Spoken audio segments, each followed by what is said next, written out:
Deer learner, GRS পরীক্ষা general awareness সেকশনে বা জিকে সেকশনে কিন্তু প্রধানমন্ত্রী Awas Yojana, national rural livelihood mission, তারপর হচ্ছে MGNREGA সেগুলো থেকে প্রশ্ন আসবে। তো সেগুলো আমরা আগে দিয়েছিলাম ভিডিও, এক ঝলকে আজকে সব কটা প্রশ্ন এবং আনসার একসাথে দেখে দিচ্ছি।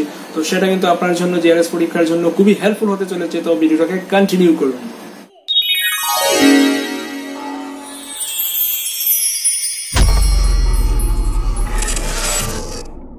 প্রথমে আমরা MGNREGA থেকে প্রশ্নগুলো দেখে নিচ্ছি। MGNREGA এর পুরো নাম কি? The full form of MGNREGA Mahatma Gandhi national rural employment guarantee act. সংসদে কখন MGNREGA আইন পাশ হয়? সেটা হচ্ছে 23 অগস্ট 2005-এ সংসদে MGNREGA আইন পাশ হয়। কখন থেকে MGNREGA আইন কার্যকরী হয়? 2 ফেব্রুয়ারি 2006 থেকে MGNREGA কার্যকরী হয়, অর্থাৎ রেখা দিবস পালন করা হয় কিন্তু প্রতি বছর ফেব্রুয়ারি মাসের 2 তারিখে। তো 2/2/2006-এ MGNREGA কিন্তু কার্যকরী হয়।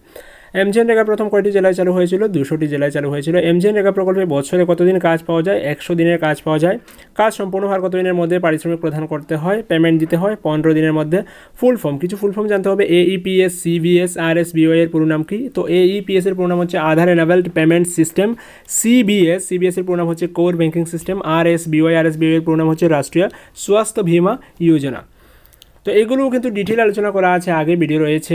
PMAY নিয়ে আলাদা ভিডিও রয়েছে, MGNREGA নিয়ে আলাদা ভিডিও রয়েছে, NRLM নিয়ে আলাদা ভিডিও রয়েছে। তো আমি র্যাপিড সিস্টেমে এখন সবটা একসাথে দিয়ে দিচ্ছি। যেগুলো ডিটেল জানতে হয় তাহলে আগের ভিডিওগুলো দেখতে পারেন, আমি ডেসক্রিপশনে এগুলোর লিঙ্ক দিয়ে দেবো। পরে হচ্ছে MGNREGA পূর্বে কী নামে পরিচিত ছিল? MGNREGA পূর্বে NREGA নামে পরিচিত ছিল। প্রথম কখন গ্রামীণ কর্মসংস্থান নিশ্চয়তা আইন বা রেগা রুরাল এমপ্লয়মেন্ট গ্যারান্টি অ্যাক্টের প্রস্তাব করা হয়? সেটা 1991 সালে করা হয়। PV নরসিমা রাও করেছিলেন। রেগার কাজ আবেদন করার কত দিনের মধ্যে প্রদান করতে হয়? সেটা হচ্ছে 15 দিনের মধ্যে করতে হয়। আবেদনকারীর বাড়ি থেকে কতটুকু দূরে কাজ পেতে পারেন? আবেদনকারীর বাড়ি থেকে 5 কিলোমিটার দূরে, 5 কিলোমিটারের মধ্যে কিন্তু কাজ পেতে পারেন। আবেদনকারীর বাড়ি থেকে 5 কিলোমিটার দূরে ওনাকে কাজ দেওয়া যাবে না, 5 কিলোমিটার ভিতরেই কিন্তু ওনাকে কাজ দিতে হবে। MGNREGA নিঃশুল্ক হেল্পলাইন নাম্বার বা টুল ফ্রি হেল্পলাইন নাম্বার কত? সেটা হচ্ছে 1800110707। আপনি ফোন করে দেখতে পারেন। MGNREGA সম্পর্কিত যে কোনো ইনফরমেশন কিন্তু এখান থেকে পেয়ে যাবেন। তো MGNREGA শ্রমিকদের মজুরি প্রদান করে কে? সেটা হচ্ছে কেন্দ্র সরকার বা সেন্ট্রাল গভর্নমেন্ট মজুরি প্রদান করে। জব কার্ডের বৈধতা কত দিনের বা ভ্যালিডিটি অফ জব কার্ড হচ্ছে 5 ইয়ার্স। রেখার কাজ তদারকির জন্য কতজন কনস্ট্রাক্টর থাকেন? তো রেখার কাজ তদারকির জন্য কোনো কন্ট্রাক্টর থাকেন না, গ্রাম পঞ্চায়েত সেটা সরাসরি তদারকি করেন। মধ্যস্থতা করার জন্য কোনো কন্ট্রাক্টর রাখা হয় না কিন্তু রেখার কাজে। তো MGNREGA রেজিস্ট্রেশন ফিস কত? কোনো টাকা লাগে না, বিনা পয়সায় রেজিস্ট্রেশন হয়, অর্থাৎ 0 টাকা। MGNREGA কি? MGNREGA মানে রেগা জিনিসটা কি? MGNREGA জিনিসটা হচ্ছে সংসদে পাশ হওয়া কর্মনিশ্চয়তার একটি আইন।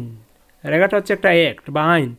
পরে হচ্ছে MGNREGA রেজিস্ট্রেশন করতে হয় কখন? জানুয়ারি থেকে মার্চের মধ্যে, নাকি এপ্রিল থেকে জুনের মধ্যে, নাকি অগাস্ট থেকে অক্টোবরের মধ্যে, নাকি বছরে যে কোনো সময়? তো সেটা হচ্ছে বছরে যে কোনো সময় MGNREGA রেজিস্ট্রেশন করা যায়। MGNREGA প্রকল্পে দৈনিক কত ঘন্টা কাজ করতে হয়? 8 ঘন্টা। একজন শ্রমিক কোথায় থেকে জব কার্ড পাবেন? উনি গ্রাম পঞ্চায়েত থেকে জব কার্ড পেতে পারেন। রেখার কাজে যাওয়ার সময় কি জব কার্ড সঙ্গে নিয়ে যাওয়া প্রয়োজন? হ্যাঁ, রেখার কাজে যাওয়ার সময় কিন্তু জব কার্ড সঙ্গে নিয়ে যাওয়া প্রয়োজন। রেখার মজুরি কীভাবে প্রদান করা হয়? সেটা হচ্ছে DBT বা ডিরেক্ট বেনিফিট ট্রান্সফারের মাধ্যমে ব্যাঙ্ক অ্যাকাউন্টে মজুরি প্রদান করা হয়। রেখার কাজ পেতে হলে কী থাকা প্রয়োজন? রেগার কাজ পেতে হলে ration card, BPL card, job card নাকি প্যান কার্ড থাকা প্রয়োজন? তো রেগার কাজ পেতে হলে কিন্তু জব কার্ড থাকা প্রয়োজন। আবেদনকারী আবেদন করার 15 দিনের মধ্যে পঞ্চায়েতে কাজ দিতে না পারলে আবেদনকারীকে মজুরি প্রদান করবে কে? সেটা হচ্ছে রাজ্য সরকার। যদি আবেদনকারীকে কাজ চাওয়ার 15 দিনের মধ্যে কাজ দিতে না পারে তাহলে কিন্তু রাজ্য সরকার ওনাকে মজুরি প্রদান করতে হবে বিনা কাজে। MGNREGA প্রকল্পের ভিত্তি বা বেস হচ্ছে ডিমান্ড বেসড প্রজেক্ট, সেটা হচ্ছে চাহিদা ভিত্তিক প্রকল্প। রেখার কাজে ন্যূনতম মজুরি কত? ন্যূনতম মজুরি হচ্ছে 100 টাকা প্রতিদিন। রেখার কাজের স্থানে কী কী সুযোগ সুবিধা থাকতে হবে? প্রাথমিক চিকিৎসা থাকতে হবে, পানীয় জল থাকতে হবে, বিশ্রামাগার থাকতে হবে। MGNREGA কাজের ধরন এবং সময়সূচি কোথায় ঠিক করা হয়? সেটা গ্রামসভায় ঠিক করা হয়। MGNREGA এর অডিট বা হিসাব নিকাশ কতদিন পর হয়? প্রতি 6 মাস পর হয়। রেখার কাজে মহিলাদের জন্য সংরক্ষণ কত শতাংশ? সেটা হচ্ছে 33% বা 1/3। পুরুষ ও মহিলাদের পারিশ্রমিকের ব্যবধান কত? পুরুষ এবং মহিলাদের পারিশ্রমিকের কোনো ব্যবধান নেই, রেখার কাজে সবাই সমান পারিশ্রমিক পায়। রেখার কাজে বায়োমেট্রিক উপস্থিতি নেওয়া হয় কোন রাজ্যে? সেটা হচ্ছে কেরালা রাজ্যে। পঞ্চায়েত রাজ ব্যবস্থায় কয়টি স্তর রয়েছে? পঞ্চায়েত রাজ ব্যবস্থায় 3টি স্তর রয়েছে, গ্রাম পঞ্চায়েত, পঞ্চায়েত সমিতি এবং জেলা পরিষদ। NREGA থেকে নাম পরিবর্তন করে MGNREGA করা হয় কখন? সেটা হচ্ছে 2009 সালে NREGA থেকে পরিবর্তন করে MGNREGA নাম করা হয়। দেখে নিচ্ছি NRLM বা ন্যাশনাল রুরাল লাইভলিহুড মিশন, জাতীয় জীবিকা নির্বাহ মিশন থেকে প্রশ্ন এবং উত্তর। NRLM এর পুরো নাম কি? National rural livelihood mission. NRLM পূর্বে কী নামে পরিচিত ছিল? সেটা ছিল SGSY বা স্বর্ণ জয়ন্তী গ্রামীণ স্বরোজগার যোজনা নামে পরিচিত ছিল। SGSY কবে চালু হয়? সেটা 1999 সালের 1 এপ্রিল চালু হয়েছিল। NRLM কবে চালু হয়? NRLMটা চালু হয়েছিল 2011 সালের জুন মাসে। NRLM এর কর্তৃত্ব করেন কে? সেটা হচ্ছে ministry of rural development, government of India. NRLM এর মুখ্য উদ্দেশ্য কি? গ্রামের দরিদ্র অংশের মানুষের দ্বারা স্বসহায়ক দল গঠনের মাধ্যমে স্বরোজগারে সহায়তা করা, সেটাই হচ্ছে NRLM এর মুখ্য উদ্দেশ্য। NRLM এর পরবর্তী যোজনা কি? NRLM এর পরবর্তী যোজনা হচ্ছে দীনদয়াল অন্ত্যোদয় যোজনা, যেটা 25 সেপ্টেম্বর 2015 সালেই শুরু হয়েছিল। NRLM এর কতটি স্তম্ভ রয়েছে? NRLM এর 3টি স্তম্ভ রয়েছে। এক হচ্ছে গ্রামের দরিদ্র জনগণের জীবনযাত্রাকে উন্নত করা, 2 হচ্ছে চাহিদা অনুযায়ী কর্মদক্ষতা অর্জনে সহায়তা করা, 3 হচ্ছে স্বরোজগারী ও উদ্যোগীদের পৃষ্ঠপোষকতা করা। পরের কোয়েশ্চন হচ্ছে IRDP এর পুরো নাম কি? Integrated rural development programme. NRLM কত শতাংশ ভর্তুকি দেয় SHG দলকে বা স্বসহায়ক দলকে? সেটা হচ্ছে 7% ভর্তুকি দেয় স্বসহায়ক দলকে। NRLM এ কেন্দ্র এবং রাজ্য সরকারের অনুদানের অনুপাত কত? সেটা হচ্ছে 75:25। উত্তর পূর্বাঞ্চলের রাজ্যগুলিতে NRLM এর কেন্দ্র এবং রাজ্যের অনুপাত কত? তো উত্তর পূর্বাঞ্চলের রাজ্যগুলির জন্য NRLM এর কেন্দ্র এবং রাজ্যের অনুপাত হচ্ছে 90:10। নর্থ ইস্টার্ন স্টেট যেগুলো রয়েছে আমাদের 7টা স্টেট, তাদের ক্ষেত্রে কিন্তু রাজ্য সরকারকে জাস্ট 10% দিতে হয়, আর কেন্দ্র থেকে কিন্তু 90% অনুদান দেওয়া হয়। তো NRLM কতগুলি BPL পরিবারকে লক্ষ্য রেখে কাজ করছে? NRLM 7 কোটি BPL পরিবারকে লক্ষ্য রেখে কাজ করছে, যেখানে 600টা ডিস্ট্রিক্ট এদের সঙ্গে যুক্ত আছে, 6000 ব্লক যুক্ত রয়েছে, 2.5 লাখ গ্রাম পঞ্চায়েত এবং 6 লাখ গ্রাম যুক্ত রয়েছে NRLM এর সঙ্গে। SHG, NGO, SRLM, BPL এর পুরো নাম কি? SHG এর পুরো নাম হচ্ছে সেলফ হেল্প গ্রুপ, NGO এর পুরো নাম হচ্ছে নন গভর্নমেন্ট অর্গানাইজেশন, SRLM হচ্ছে state rural livelihood mission, BPL হচ্ছে বিলো পভার্টি লাইন। আচ্ছা, এই পিডিএফগুলো কি আপনি চান? পিডিএফ হয়তো অনেকেই চাইবেন, তো পিডিএফ চাইলে কিন্তু SMDN টিউটোরিয়াল গ্রুপ থেকে পিডিএফ কালেক্ট করতে পারেন। গ্রুপের জয়েনিং লিঙ্কটা আমি ভিডিও ডিসক্রিপশনে দিয়ে দেবো, সেখানে ক্লিক করে গ্রুপে জয়েন করতে পারেন, বা আপনার নাম এবং অ্যাড্রেস 9615141075 নাম্বারে পাঠিয়েও কিন্তু গ্রুপ জয়েন করতে পারেন। সেটা ভিডিওর পেছন দিকে দিয়ে দেবো কীভাবে গ্রুপ জয়েন করতে পারেন। তাছাড়া যদি আপনি গুগলে গিয়ে just SMDN tutorial online store SMDN tutorial online store লিখে সার্চ দেন, তাহলে কিন্তু প্রথমে যে লিঙ্ক চলে আসবে সেটা হচ্ছে SMDN টিউটোরিয়াল অনলাইন স্টোরের লিঙ্ক চলে আসবে। সেখানে ক্লিক করে কিন্তু আপনি GRS এর পরীক্ষা সংক্রান্ত সমগ্র স্টাডি মেটেরিয়াল সেখান থেকে ডাউনলোড করে নিতে পারেন বিনামূল্যে। পরের প্রশ্ন হচ্ছে SHGতে কত শতাংশ BPL সদস্য থাকতে হয়? কমপক্ষে 70% BPL সদস্য থাকতে হয়। SHG দল গঠনের জন্য কত টাকা প্রদান করা হয়? 10,000 টাকা। NRLM এ আর্থিক সহায়তা প্রদান করে কে? ওয়ার্ল্ড ব্যাংক বা বিশ্ব ব্যাংক। দেখুন যে এখানে একটা শর্ট নোট দেওয়া হয়েছে, SGSY স্বর্ণজয়ন্তী গ্রামীণ স্বরোজগার যোজনা, সেটা চালু হয়েছিল এপ্রিল 1999-এ। সেটা পরবর্তীতে NRLM হয়, ন্যাশনাল রুরাল লাইভলিহুড মিশন, সেটা হয়েছিল জুন 2011-তে। তারপর যেটা হলো যে দীনদয়াল অন্ত্যোদয় যোজনা NRLM নামে পরিচিত হয়েছিল, সেটা হচ্ছে সেপ্টেম্বর 2015 থেকে। পরের প্রশ্ন হচ্ছে দীনদয়াল অন্ত্যোদয় যোজনা কবে চালু হয়? সেটা চালু হয়েছিল নভেম্বর 2015-তে। সেটা গ্রহণ করা হয় হচ্ছে কি সেপ্টেম্বর 2015 থেকে, কিন্তু ইমপ্লিমেন্ট হয়েছিল নভেম্বর 2015 থেকে, এটা একটু মনে রাখবেন।